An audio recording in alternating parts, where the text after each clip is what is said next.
It's always interesting to see what somebody really smart has to say about a problem that you've started to think about.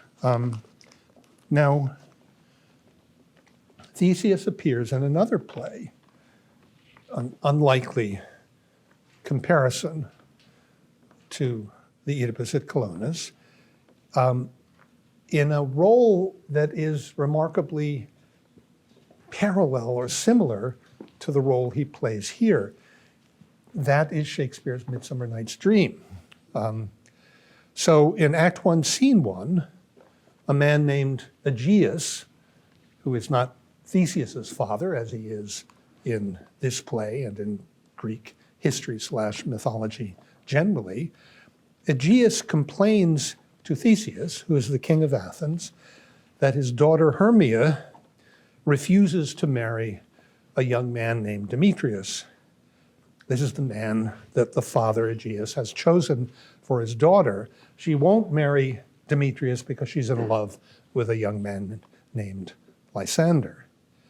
Now, at this point, Aegeus claims what he calls the ancient privilege of Athens. And that apparently means that according to Athenian law, the father can dispose of the daughter as he wills, and if she refuses, he can have her put to death.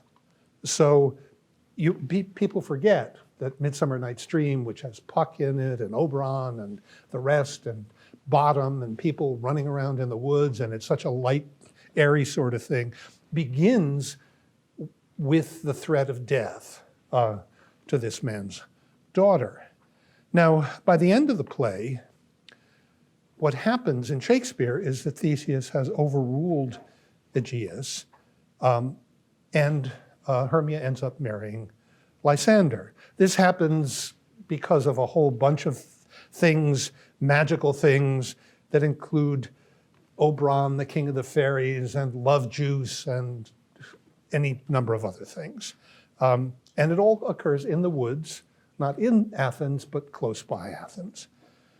So you could say in Midsummer Night's Dream, also, Theseus is linked with a contest between, you could say, the right of the father and the city, or political right.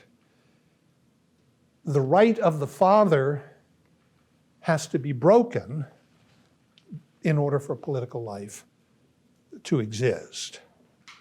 So there's a remarkable parallel between what Sophocles is interested in at Oedipus at Colonus and what Shakespeare was interested in Midsummer Night's Dream, even though one is a very dark tragedy, dark and a little crazy in a way, and the other one is a very light, airy comedy.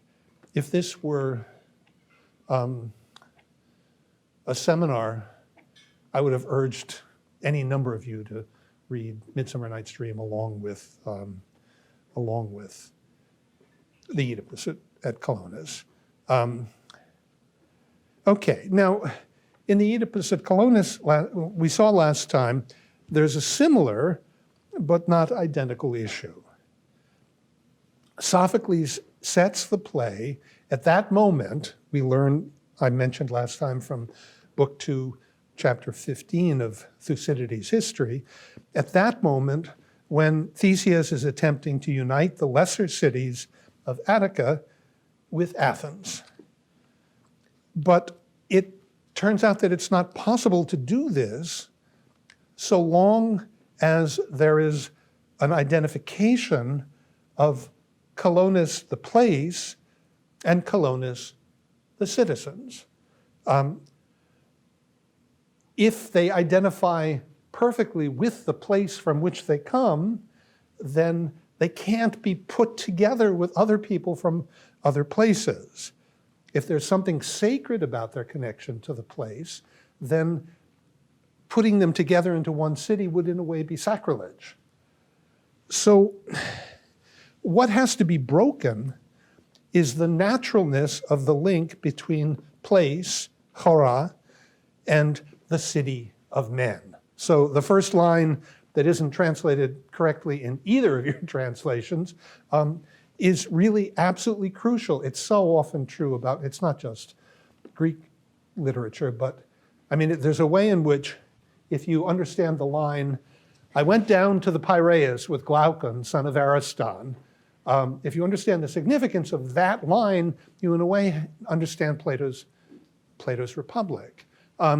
So it's not unusual for a great piece of literature to begin with a kind of facade, something that looks innocent enough, but by the time you're at the end of the book, you discover that the book had to begin this way, that it couldn't be what it was without beginning this way.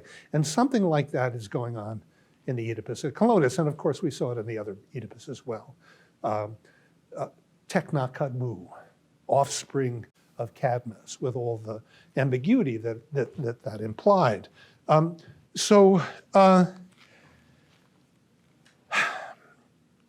Now Oedipus, we're told, has something, it's not yet clear exactly what, to do with breaking, without simply doing away with, the irrational attachment to one's own city, which is somehow usually connected to place. There's a place in Herodotus, in his account of the Persian War, and also a place in Thucydides, in his account of the Peloponnesian War. And Herodotus Themistocles says, when the Persians are invading, and it looks as though they're going to crush Athens and invade Athens, Themistocles says, it doesn't really matter, because Athens isn't a place, Athens is a people. And that's just before they all abandon the city, which they later regain. So it's a sort of justification for what he's about to do, and much more explicit in Thucydides. When Thucydides makes it clear, he says, one of the reasons we have a great navy is that Athens can be Athens anywhere. We could just put everybody in ships and leave tomorrow, and we would still be Athens, even if we were located, across the sea. So on the one hand, there's that. And on the other hand, we all know there's something very funny about that. That we know that the country is its citizens on the one hand, and on the other hand, we have words like motherland and fatherland and loyalty to a place and all the particular loyalties that the very notion of a place inspires.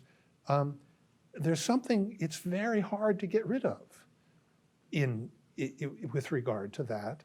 It looks as though, this is the issue about Theseus, He wants to say, look, we'd all be much better off if Athens were simply the place, and these other places were little sub-places within Athens.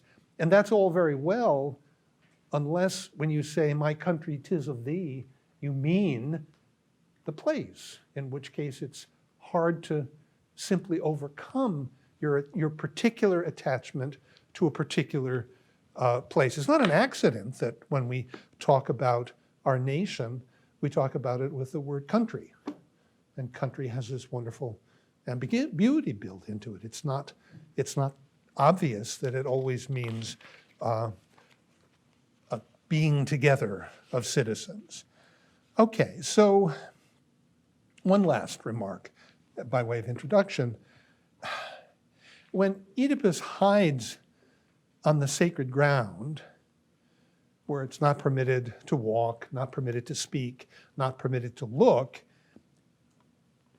by hiding there, he forces the men of Colonus who come looking for him to walk, speak, and look on sacred ground. He makes them violate the sacred, and that involves a certain loss of innocence. So, question that we saw last time. Does this have anything to do with the Athens Colonus issue, the problem of putting the two together? That is, if there really is a being together, a synousia of Colonus understood as plays and Colonus understood as its citizens, then there's a way in which there wouldn't be any need to say it. So wherever there's a myth of the origins, for example, the autochthony myth in Thebes that was so powerful in the first speech of Oedipus Tyrannos, wherever there is a myth of the origins, it's a response to a felt need for such a myth. You wouldn't have the myth unless there was a sense that it was necessary, and you wouldn't sense that it was necessary unless you weren't altogether confident of it. My other example, I think I've given this to you. I looked for it today, but it's the problem of being somebody who lends out books. So I was looking for Anne Lauinger's first volume of poetry so that I could actually read you the poem that she writes, which is called Enough. It's marvelous, sort of, it's got her voice all over it. The poem is, in a way, a beautiful expression of that. And I think I have told you this, but I like it, so I'll do it again. So there are a whole series of verses that are about things that we find enough. We find the falling of the rain on the windowsill during a storm enough. We find the petals on the flower enough. So she gives about 5 or 6 of these things. And then unexpectedly you get to a change of stanza and she says, enough of this enough. And I don't remember the rest of it, so I can't give it to you. But the upshot of it is that if you find it enough, you don't need to say that it's enough. The very existence of poetry is a sign that it's not enough. If it were enough, you'd sit listening to the rainfall on the windowsill. You wouldn't have to say that, oh, how wonderful the falling of the rain. It's absolutely sufficient. It's a sign that you need nothing else. But of course you do, because poetry is always a sign that you need something else. In the same way that language generally is a sign that you need something else. You put things together in language to show that they're already together. You make claims about the world and you say A goes with B. And you mean that on the one hand, but also if A simply went with B and if it was absolutely obvious, you wouldn't have to say it. You would be in a world where it was perfectly transparent that these two things went together. So there's a way in which founding myth is like that. It wants to ground political life in something that's absolutely undeniable, but the mere fact that it has to do that is a sign that it's not simply undeniable. So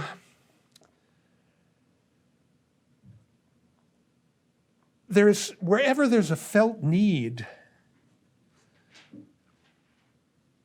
there is already necessarily a distinction between place and people.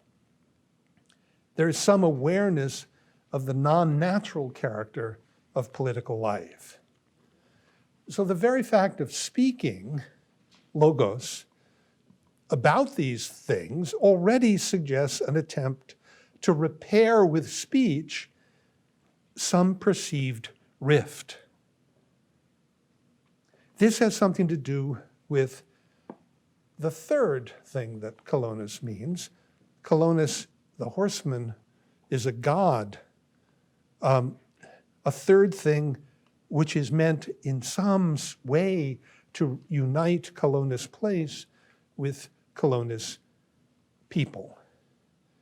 You'll notice as we move through this play, by the way, that just as in the Oedipus Tyrannos, the number 3 is important in some way. It keeps cropping up. Okay, let me stop for a second, see if anybody wants to. That sort of catches us up to why we're interested in this play, why I'm interested, and so you have to be interested, because I won't admit the possibility that you're not.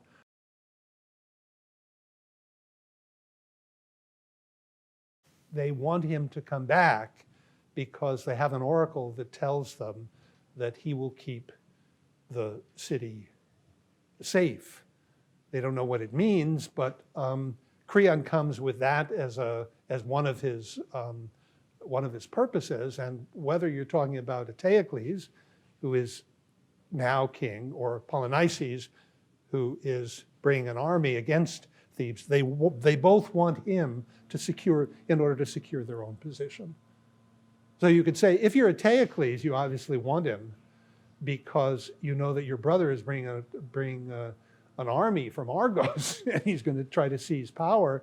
But if Oedipus is there, there's somehow a guarantee that you won't lose. And similarly, if you're Polynices, you want an alliance with Oedipus.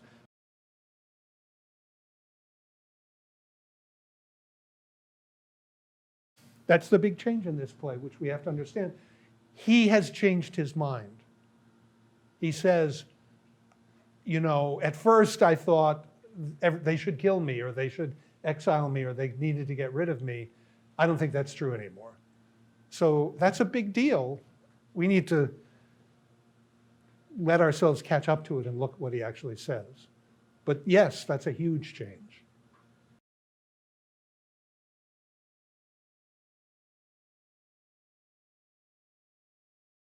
Well, he didn't exile himself. He tried to. And then Creon said, stay put. You're not king anymore. Don't be too big for your britches. We'll decide what to do to you, and we're going to consult the gods. So at the end of the Oedipus Tyrannus. Now, we are then led to believe that having consulted the oracle, they decided to get rid of him because he's a stain, he's impure. And they did, and initially it looks as though he's perfectly in agreement with that. But we discover in this play that he's no longer in agreement with it. He thinks that what he did wasn't as bad as everybody thought it was.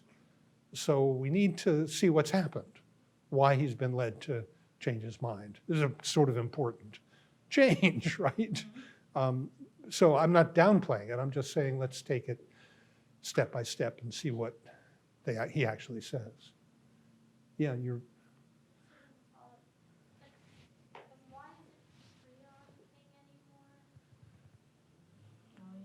Well,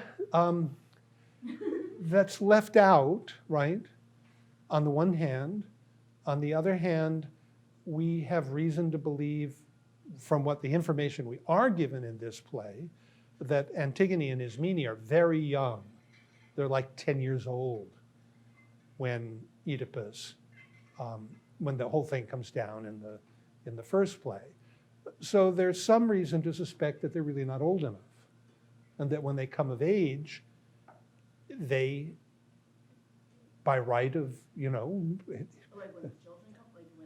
when the boys come of age. When the boys come of age, they're a few years, they're a bit older than the girls, but they're not that much older than the girls. Whatever that name is that like takes over when... Regent. Yeah. I mean, so none of that is said, right? But we have the impression that Creon is sort of the go-to person at the end of the first play because there isn't a grown-up in the mix who's capable of doing it in the family other than Creon, who actually is not a blood, he's not a Labdacon. He's not in the line of Laius and so on and so forth. So if you're talking about hereditary monarchy, if that's the principle, if blood is the principle, then he may be the closest relative still alive, but he's not a blood relative. He's an in-law. So the structure is something like this. First, the chorus in Oedipus converse. Oedipus asks for sanctuary despite who he is. That's 254 to 309 or 265 to 326. And then a conversation between Oedipus and Antigone that announces the arrival of Ismene, or that she's about to arrive. That's 310 to 323, or 327 to 341. And then the conversation between Oedipus and Ismene, where he gets the news from Thebes. That is a 324 to 460, or 342 to 514. And then a conversation between Oedipus, the chorus, Ismene, and Antigone, in which Oedipus gives Ismene directions about what the chorus first give him, and then he gives Ismene directions about what needs to be done to purify him. That's 461 to 509, or 515 to 567. And then there's a komos, the replacement for a chorus or a stasimon, where a character talks. There's a conversation back and forth in verse, in song, between a character and the chorus. In this case, the character is Oedipus, where they force him to tell his story. You slept with who? You killed who? I mean, it's in its way sort of funny. That's 510 to 548 and 568 to 627. And finally, the episode ends with the conversation between Oedipus and Theseus, where Theseus grants him sanctuary. That's 549 to 667, or 628 to 764. Before we turn to that, I want to go back to the Parados to look at one or two things. So at first, the chorus do promise Oedipus that he can stay. I'm just going to read you this version, which is at line 241 in this version and line 228 in the other. Old man, no one shall lead you against your will from where you rest at present. And then, actually I gave you the wrong line numbers, don't forget. It's 176 to 7 and 180 or 180 to 81. And yet, then they turn around and renege when they hear his name. That's either line 239 or 226. The reason they give is interesting. This is at line either 241 to 48 or 228 to 30, and it goes like this.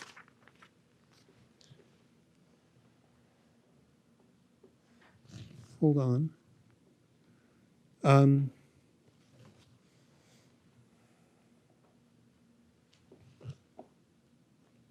Okay. The chorus. Punishment is not the due lot of anyone, but requires what is already done to him. Trickery matching others' trickery gives pain and not pleasure in return. Up from this place and from this country where you have found an anchorage, do not fix upon my city some further debt to bear. So that's interesting because in a way,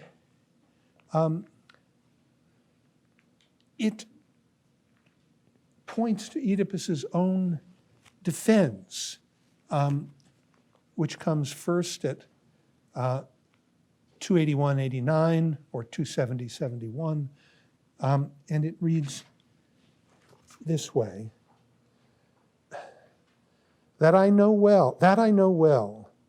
How can my nature be evil when all I did was matching others' actions? Even had I done what I did full consciously, even so I would not have been evil. But the truth is I knew nothing when I came where I did. Yet they knew, those by whom I suffered, knew what they did. It was meant to be my death. Therefore, sirs, I beseech you by the gods, and so on. But you go ahead another few pages, and you get this on at either line 614 or 547. You get this.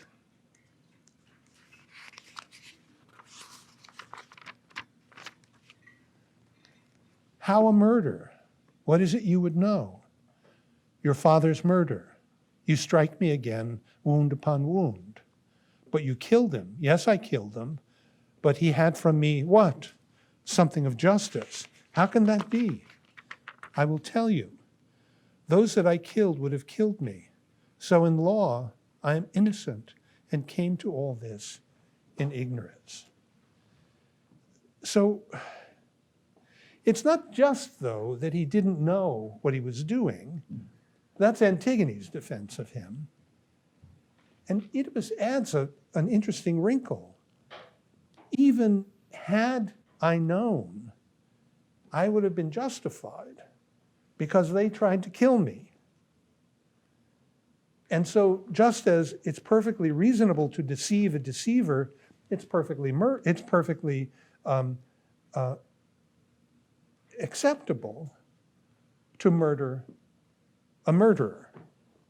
The chorus had said, yes, we said you could stay, but it's okay to deceive a deceiver, and we didn't know who you were. Oedipus now says, but the reason I have such a bad reputation is because I killed my father, and in fact, this ignores the fact that my father tried to kill me, which is an interesting double entendre when you think about it, because his father really tried to kill him twice. When he was a little baby, he tried to kill him, and then he tried to kill him on the road. Now, all of this, of course, involves a certain homogeneity, a certain equality of those involved. It doesn't matter who the deceiver is. It doesn't matter who the killer is. So it looks as though we remember that there was something like that going on in the way Oedipus thought about things at the Oedipus Tyrannus as well. It turns out that now his defense of his action has to do with the fact that you could say, I mean, we've seen this before in the following form. We saw it in the Eumenides, that it's a strange thing to make parricide or matricide a crime. The more ordinary understanding is that the crime is murder. It's not killing your father, it's killing, it's murdering. Murdering, that's the crime. And the question of whether it was your father is in a weird way irrelevant.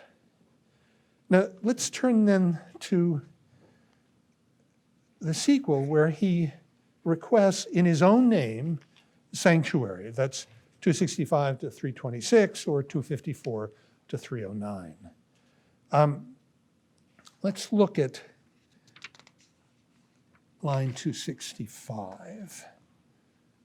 Actually, let's do that.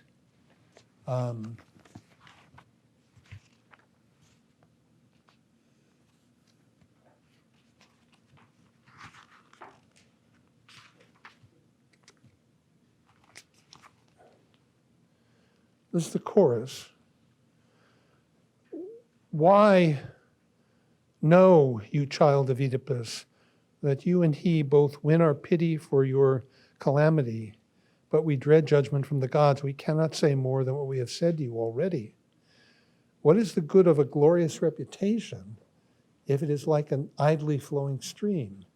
They say that Athens is the holiest of cities, say that she always rescues the injured stranger, that she alone is able to defend him. Where are these things for me? You moved me out from safety of this rock, then drive me out forth from your country, fearing my name alone? Surely not my body, nor what I have done. Indeed, surely not my body, nor what I have done. Indeed, what I have done is suffering rather than doing. If I were to tell you the story of both of my parents, which makes you dread me. So, first, Athens is different from all other cities. Think about the Eumenides. We saw this at the time, this peculiar thing. Why on earth is he on trial in Athens when the crime was committed in Argos? So the uniqueness of Athens seems to have something to do with breaking the bond between blood and citizenship. What? And citizenship. Love? Blood and citizenship. So give me your poor, your tired, your huddled masses yearning to breathe free means that people supposedly can come from all over, and they don't have to be citizens by blood. This is Athens' reputation. And Oedipus says, I expect you to live up with it. Live up to it. I expect you to live up to your name. Notice, by the way, that he doesn't understand himself in the same way. Oedipus says, line 264, 65, or line 274,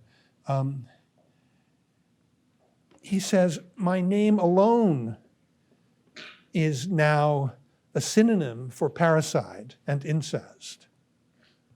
Now, is that right, what I just told you? Let me look.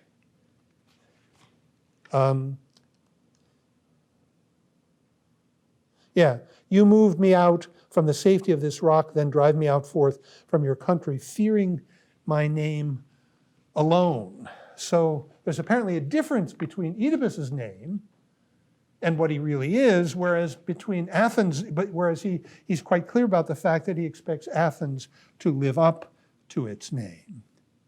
Now, at line 7, at 665 and 763, it turns out that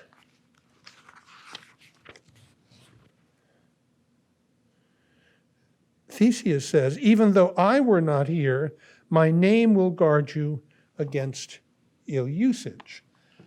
So Theseus is in a way like Athens. His name indicates ruler, and it will suffice to protect Oedipus. Oedipus, though, tells us that his name is no more fearful than his body and his deeds. I think your translation says something like actions. His name is no more fearful than his body, 266, 277, and his deeds. In other words, neither of these things, neither his body nor what he does, neither of these things is simply Oedipus. Why? Well, by distinguishing between his body and his deeds, which are apparent, which are external, and something else which doesn't show, Oedipus in this section says that he suffered his deeds. They happened to him more than his doing them. So by making this distinction, he suggests that there is something that doesn't show what he calls at 270 or 281, his nature which was not evil because it never intended what happened. Okay, now it's the sequel that's crucial. Lines either 270 to 91 or 281 to 305. And in those lines, line 281 to 83 or 270 to 72 are decisive.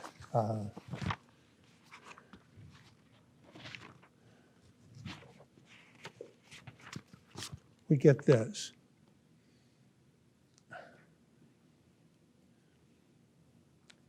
That I know well.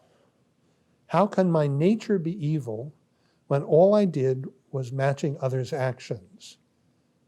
And then the part we've already looked at, even had I done what I did full consciously, even so, and so on. So since he's not his body, and he's not what he does, his deeds, it's his intent that's crucial, that counts. And since he did not mean to kill Laius, he isn't guilty. And furthermore, he goes on to say, even if I had tried to hurt him,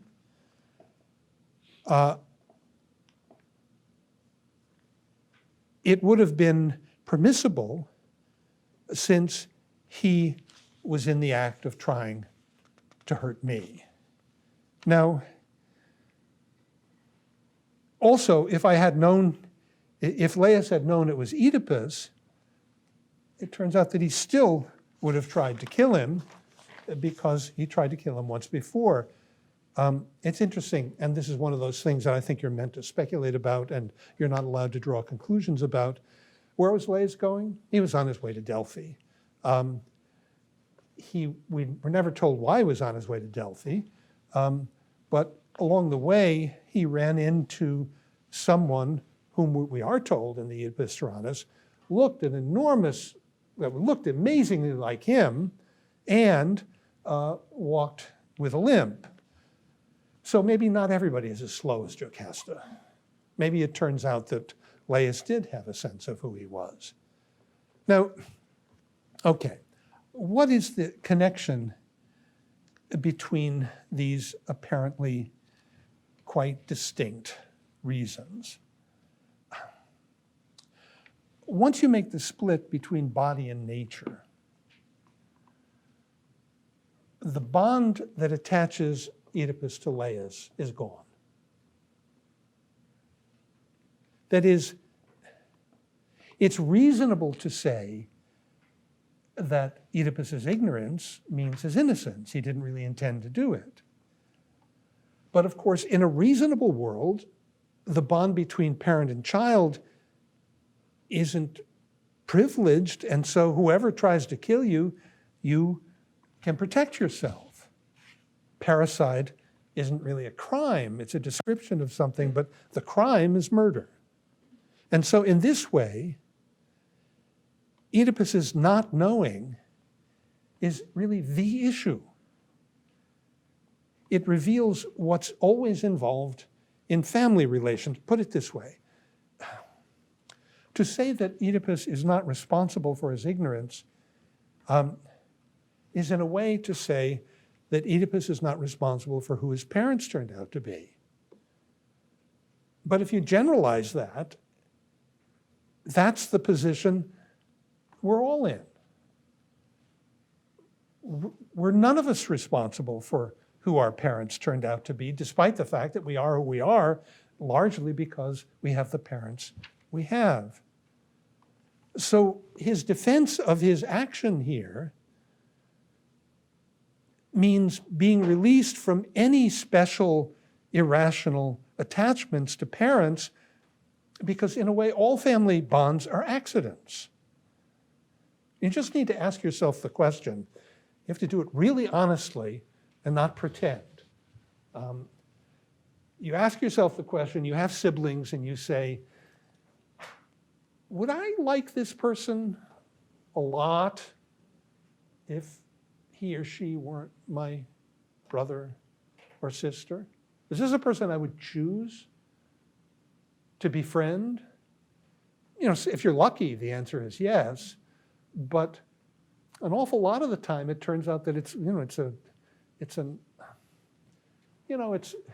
a certain way not a question that you can even give an answer to, because things are what they are, but they aren't that way because you've singled out this person and said, and we've talked about this before, it shows up, we'll read later in the semester a play by Euripides called Iphigenia among the Taurians, where one of the descriptions of Orestes and Pylades, who have gone to the land of the Taurians and have discovered that Iphigenia actually isn't dead. She was spirited off.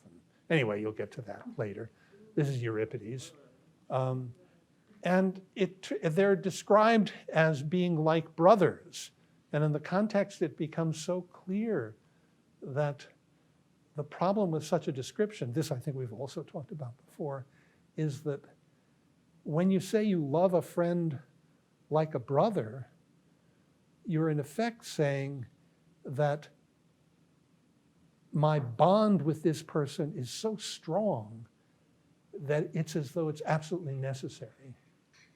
But the whole point is that it's not absolutely necessary. That's what it means to have a friend. And so there's a way in which the bond that you have with a friend mimics morality in a way. Morality is your other experience of having a choice which you have, when you make it, you in a way say to yourself, I must do this. I cannot not do this. So the way to describe the powerful pull that's on you is to compare it to something that's absolutely necessary, that couldn't be otherwise. But of course, the whole point is that it could be otherwise you wouldn't have a choice. Similarly, when you say, I love you like a brother, you're in fact, there's something absolutely really wrong with that because you're choosing to say, I love you as though I had no choice. But the whole point is to say, I have a choice and I find you more attractive than. So the interesting thing is that attachments like that, this mimic necessity, but they can't be understood as in the same way that attachments of kinship can be understood, because the whole point about attachments of kinship is that you actually don't have a choice about who your mother is, about who your father is, about who your brother or your sister is. So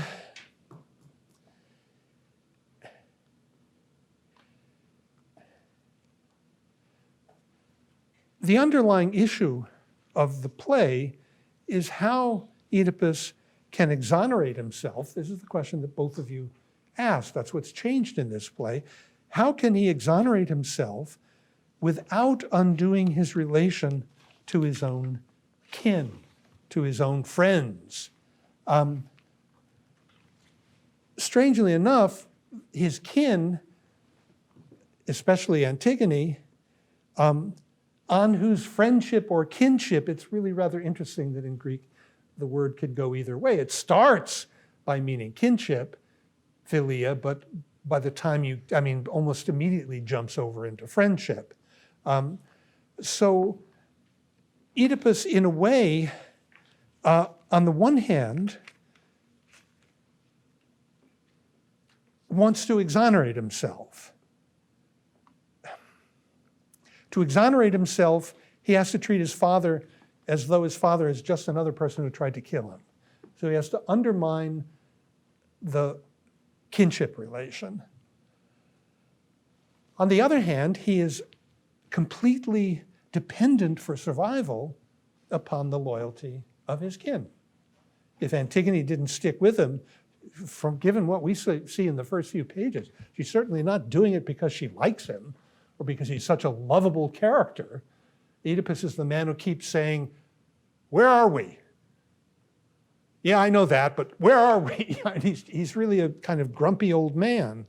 Now, of course, this is an interesting problem because it's really just a version of what's at stake between Athens and Colonus. Voluntary association on the one hand, or an association that you were somehow born into, accidental but unrelenting on the other hand. And it also accounts for why Oedipus's relations to his children take up so much of this play. So this is why Oedipus comes to the place where the Eumenides are worshipped, called that in this section, where they're identified as the Eumenides, the goddesses who used to be Furies, who punished blood crimes and are now gentled and attached to a particular city. So look now at line 300 or line 287, where we get this.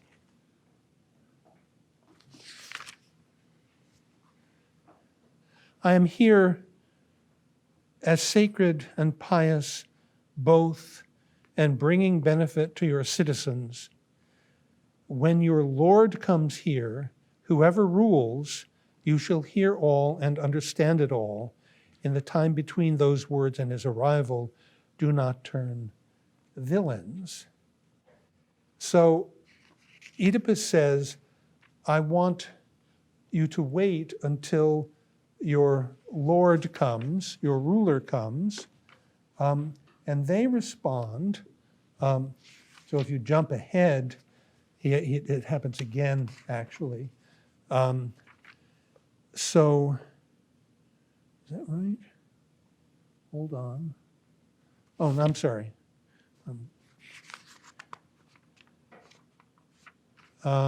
Yeah. Is that?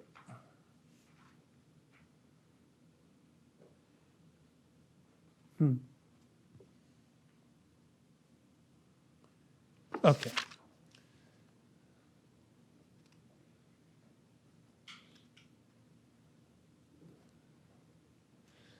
When your Lord comes here, whoever rules. And then they say, a little later, it is enough for me that this land's lords shall know the matter through and through. This is, again, interestingly reminiscent of the distinction between robber and robbers in the Oedipus Tyrannus. He says ruler, they say rulers. Oedipus sees only the possibility of one ruler. The chorus acknowledge Theseus to be in his father's city of the earth, they say. That is meant to remind us that Athens, too, has an autochthony myth that has to do with the king Erechtheus.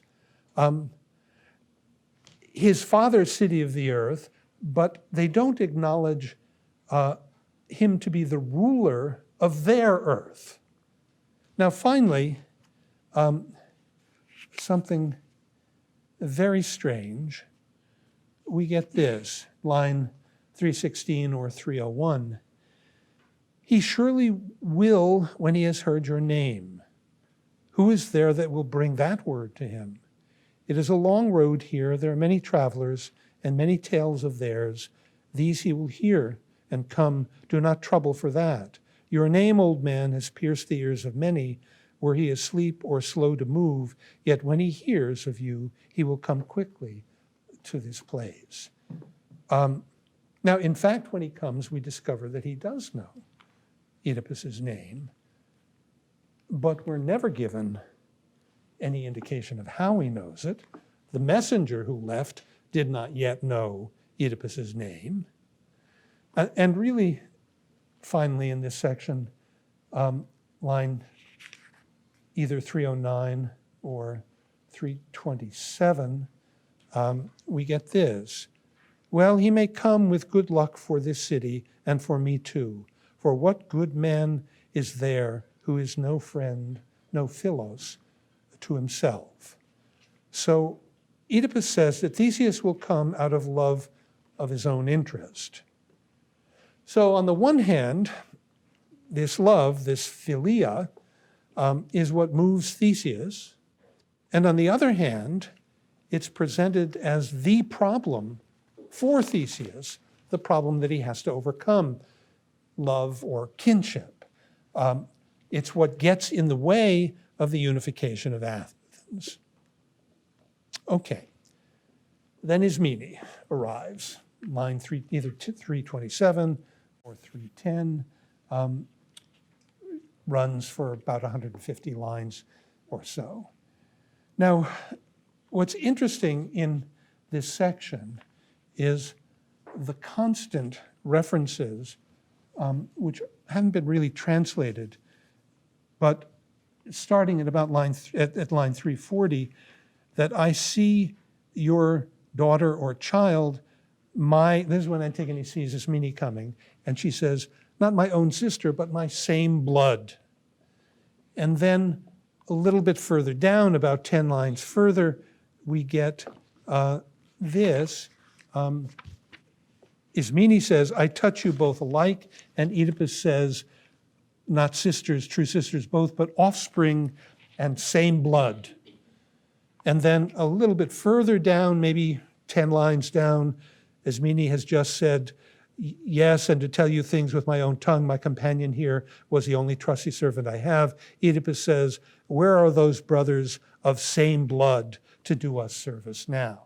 So there are constant references to kinship understood as sameness of blood. So Oedipus's defense undermines the importance of same blood.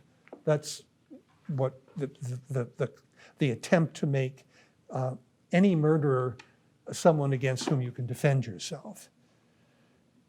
And we notice that he doesn't hesitate to curse Polynices and Eteocles, despite the fact that they're same blood, that they're his sons. But at the same time, he demands and gets assistance from both Antigone and Ismene because they are same blood and daughters. And he certainly resents the fact that Polynices and Eteocles prefer the throne to him.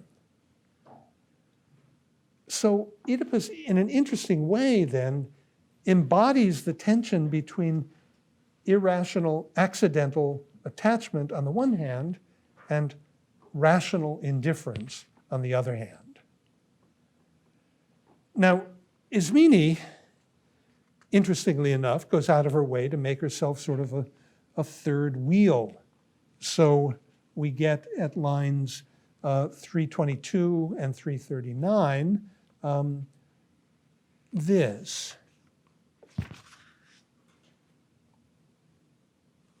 She says, is that right? Yeah. Yours reads, yes, and mine too. Really, it should be something like this. He says, you mean her life and mine. Ismene says, I, ill-fated third. So why? Why does she present herself as a third wheel? Well, Oedipus and Antigone are wanderers, and Ismene is not. Antigone and Ismene are sisters, are same blood, in a way that Oedipus is not quite. Oedipus, Antigone, and Ismene make three only as siblings. Little question. Ismene came with a servant, she tells us.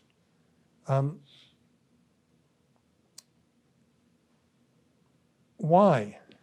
Well, maybe to show that unlike Antigone, she doesn't break the rules and go out alone, or maybe to show that she's not completely dependent on family and therefore maybe not completely dependable. Antigone, we remember, when she saw Ismene coming, says, I see a horse. A little odd that she doesn't mention that there have to be two horses. The servant is certainly not running behind. Is it a lie for Oedipus's benefit? Why would she do that?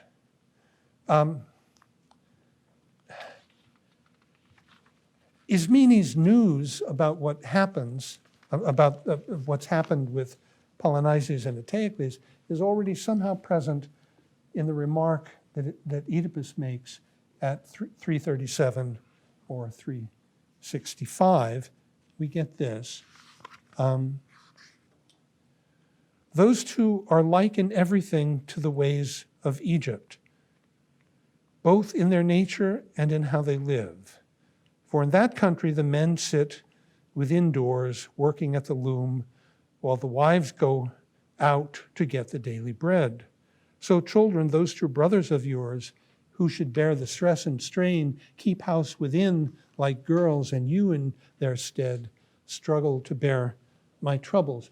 This is a reference to a passage in the second book of Herodotus, where we get, this is the book on Egypt, where we get this description. And this part of it will sound perfectly familiar to you. But I'm going to be much longer in my logos of Egypt, and this is because it has more wonders in it than any country in the world, and more works that are beyond logos than anywhere else. That is why I will say more about it. Just as the climate that the Egyptians have is entirely their own and different from anyone else's, and their river has a nature quite different from other rivers, so in fact, the most of what they have made their habits and their customs, their nomoi, their laws, are the exact opposite of other folks. And then he goes on to give a list, the first of which is that the women run the markets and shops while the men indoors weave. And it's as though Sophocles, Herodotus was a contemporary of Sophocles, and supposedly a friend. And he's making a reference to an account of Egypt in Herodotus's histories. Now, in Herodotus, I mean, here in the Oedipus at Colonus, it looks as though the difference between Egypt and other places, he says snidely, is that that your brothers are behaving like the Egyptians, who, do the opposite of what everybody else does. The women do the work and the men stay inside in safety. Now, it is true that the first of the things that Herodotus mentions about this role reversal is male and female. But then it's quickly linked up with a whole series of other dualisms: the open and the hidden, the clean and the dirty, the sacred and the profane, the human and the non-human. So there's some suggestion, if you follow up the reference here, that Eteocles and Polynices have confused the sacred and the profane in the way that the Egyptians, according to Herodotus, seem to have.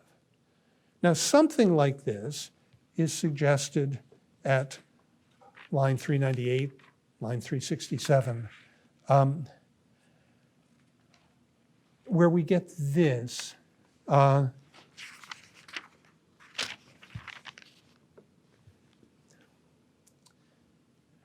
This is his meaning. At first, their erotic wish, as it was Creon's, was to leave the throne to him and not pollute the city further. They looked with logos at the old destruction that lay on their breeding, which indeed beset your unlucky house. But now, stirred by one of the gods and by some sinfulness of mind themselves, a bad strife has entered these thrice unhappy beings to grasp the rule and the strength of tyranny. So first, Polynices and Eteocles let Creon be the king, but out of eros, they let him initially, an eros they had not to defile the city. Then they became consumed by an eros, a competitive spirit for tyrannical power.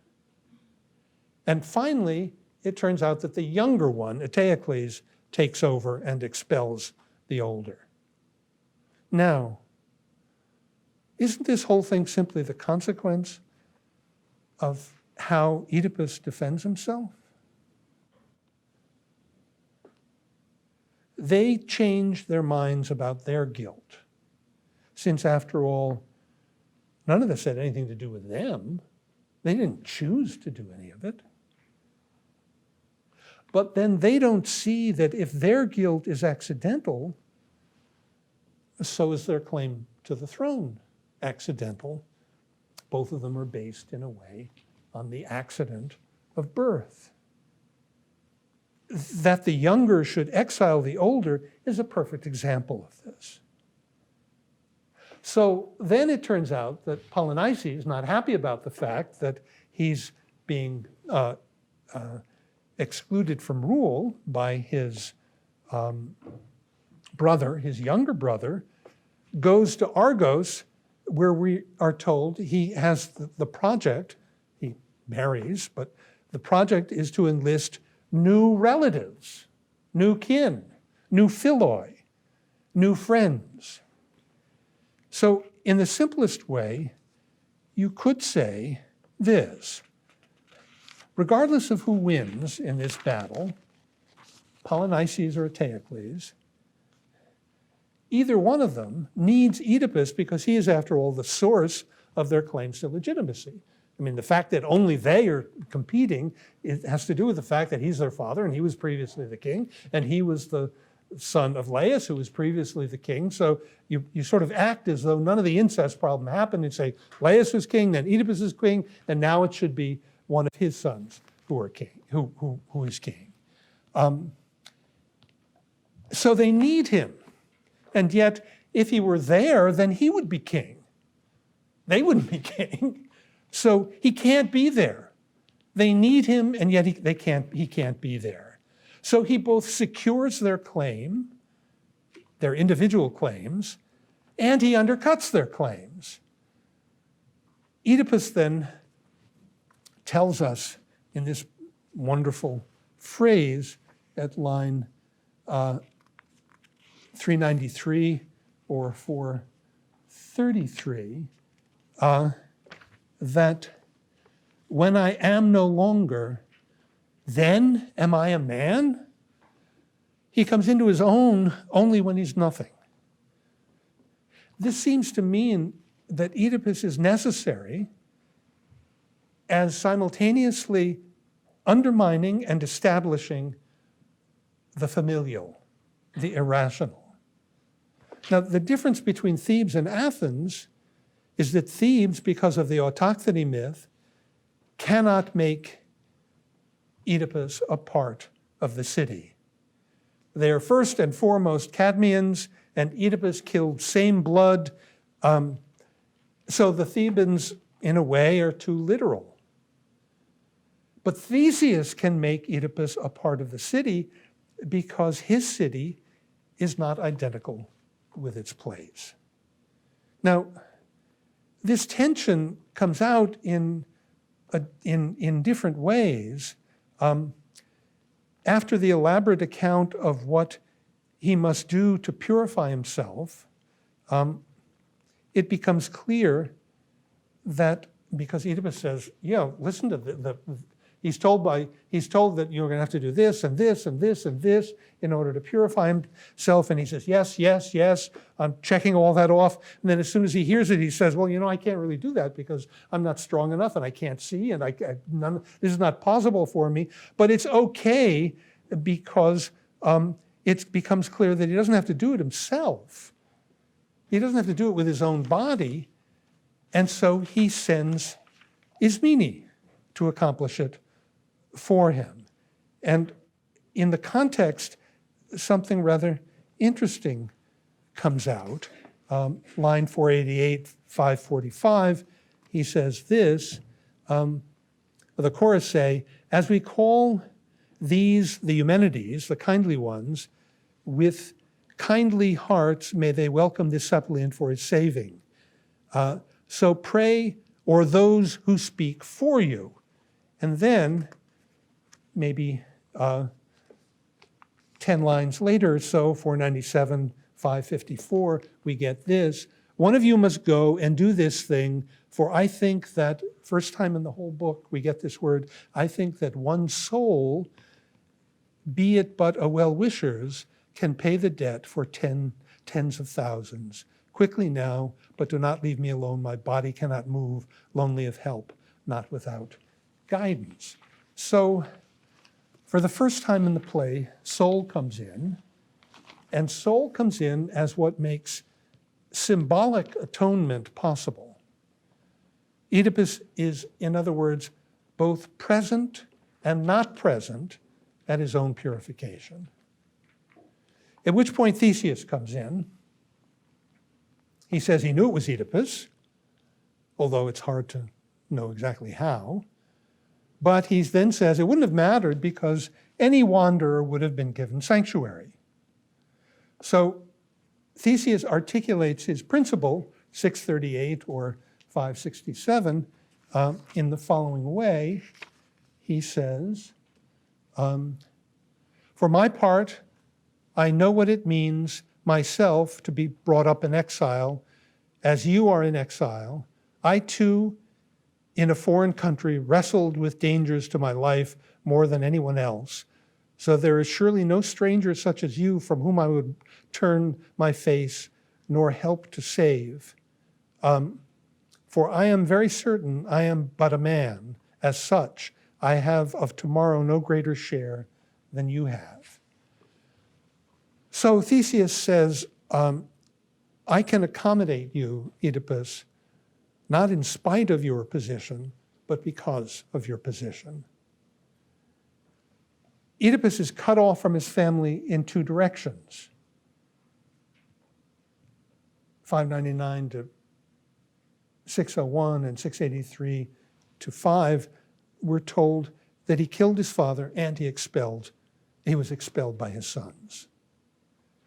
The two fit together, since his defense of himself, in the first instance, supports his son's actions in the second.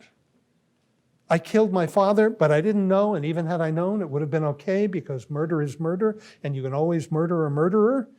The homogeneity argument, accept that, and it turns out that it's perfectly understandable that he's expelled by his sons. So the real question is what it would mean to make a city that grounds its own specialness, its own placehood, you could say, in the fact that it's a sanctuary for strangers, for placelessness. That seems on the surface of it to be what is the claim that's being made for Athens. The question for us will be whether that's enough to hold any political order together, but on the surface of it, you could say what Theseus has said, coupled with the excuses that Oedipus has made and his claim to his new claim to his own innocence, in a way, the highlighting of the importance of soul over and against body, which is connected to the highlighting of the choices you make, rather than the situations that are owing to some necessity over which you had no control. It looks as though the highlighting of those things is meant to use the language that will be used in the play. It looks as though everyone is a stranger in a strange land. The question is how it would be possible to use that as the ground for the particularity, the specialness of a given place. So Athens says, we're not Thebans. To be a Theban, you have to be born a Theban. And then Theseus says, well, to be an Athenian, you don't have to be born an Athenian. Athens is a place where strangers have a home. He needs that because something like that is what allows him to take Colonus and say, and the other little hamlets around Athens, put them together and say, you all go together. So in a way, I'm just doing what I did last time in a slightly different way. The first sentence of Aristotle's Politics or the first book of Aristotle's Politics that says, on the one hand, human beings are by nature political animals. They're put together in such a way as to live in political society. on the one hand. And yet the first sentence of the book makes it clear that political society is created, is invented, is founded, is instituted by human beings. But if it's natural, why do they have to institute it? So it turns out that there's a claim on the one hand that it's natural, that looks as though it has to do with the claims of kinship and mother and father and sisters and brothers and so on and so forth. And on the other hand, that it is chosen. And the question for Theseus is how to put those together. What does it mean to put those together? It turns out that if you think about it for just a little bit, it's already a question for Thebes. They just don't know it's a question.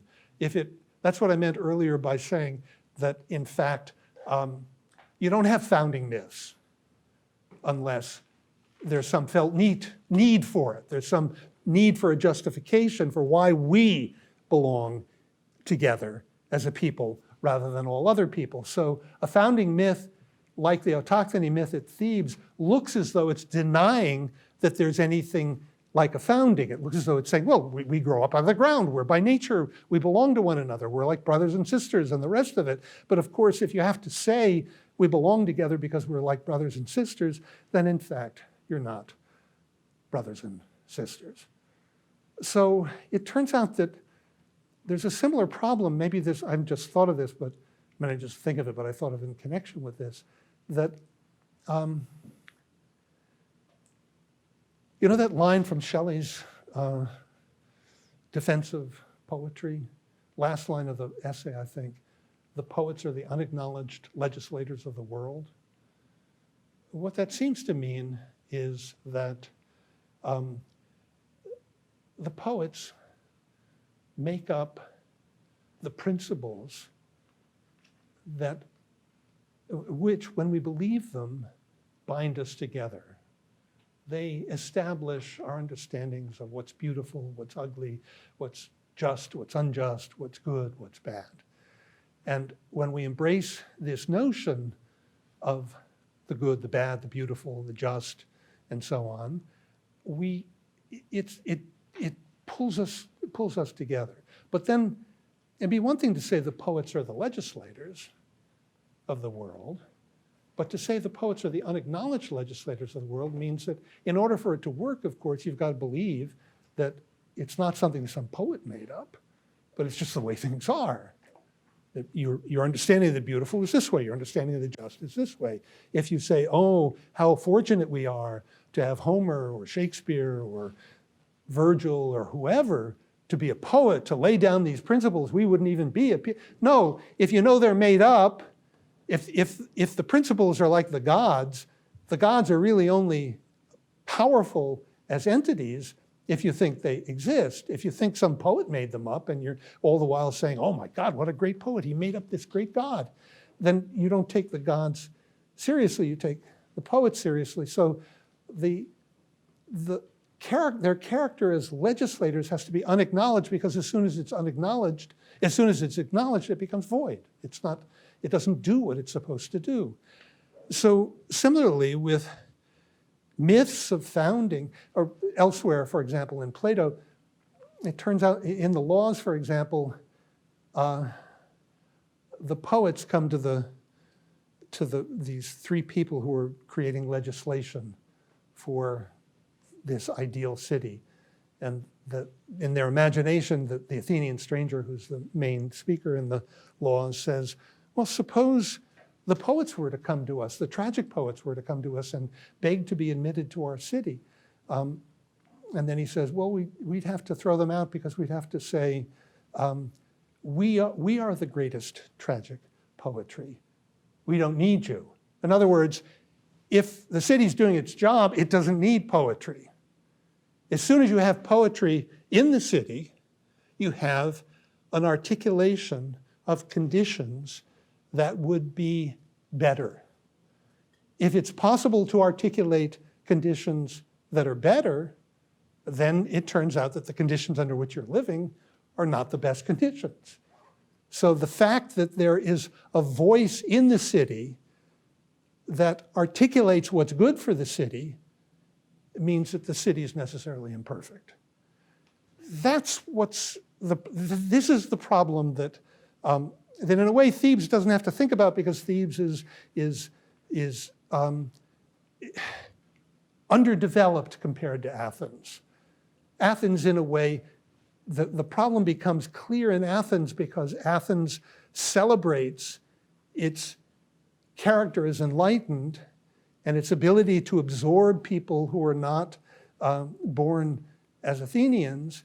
And by doing that, it brings, in a way, front and center the problem that's inevitably present in all human society. You can't have it without articulating the principles according to which it's governed. And as soon as you articulate the principles according to which it's governed, you've admitted that the situation is necessarily imperfect. So the conditions that are necessary for loyalty are simultaneously the beginning of disloyalty. And the question is not whether you can do away with that. The question is, what does it mean to think these issues together? That's what Theseus is doing. And it's what Oedipus, whatever in God's name, it's what Oedipus seems to say, I can help you out with this, Theseus. You don't see it yet, but something that I represent will make this possible and will in some way therefore make human society possible. Now, I've been pushing the last 2 days and I think it needs to be pushed. I think it's terribly interesting, and I think the parallel to what Thucydides is talking about makes it necessary. I've been pushing the political interpretation of the play. And as far as it goes, that's fine, but that doesn't feel quite right, because it looks as though there's something even deeper going on. And the hint as to what that is again, you can get it by way of Aristotle, where he makes a connection between rational or speaking animal and political animal.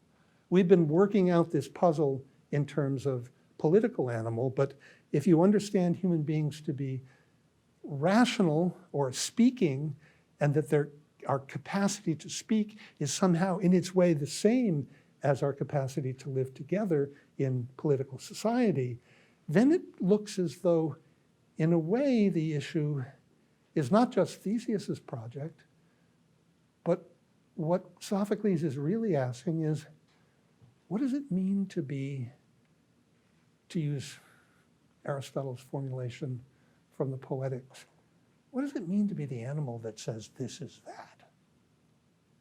What does it mean to think about the world? It means, on the one hand, you're putting the world together into a kind of ordered whole, on the one hand. On the other hand, the need to say this is that is an acknowledgement of the fact that you're alienated, that things don't hang together. If they hung together, you'd be perfectly content and you'd never say anything. So he's reflecting not only on our natures as political, but he's also reflecting on our natures as speaking or rational, what it means that we feel the urge to make sense of the world. That has to do with the fact that the world doesn't make sense, and that we are experience ourselves as apart from it, as not content with it. Now, that, of course, is connected to what we're doing in conference.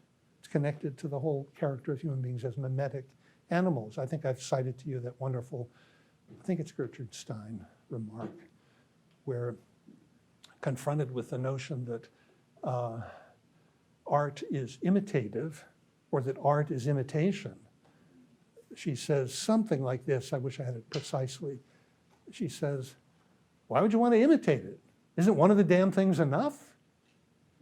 But the crucial thing about human beings is that one of the damn things is never enough. That's what's so weird about us, that we are not content with the world that we live in. We find it necessary to articulate a better one, morality, a more beautiful one, art, a more orderly one. It's this sort of built-in dissatisfaction that in some sense points to something quintessentially human about us. That's what this play is trying to get at, and I think it's what made it clear that the judge in the case when his children tried to declare him, mentally incompetent, there was no contest. Once you see that, you see, oh my God, think about what he's thinking about. It's the children who are not competent. Anyway, is it late? Oh, it's real late. Well, go away.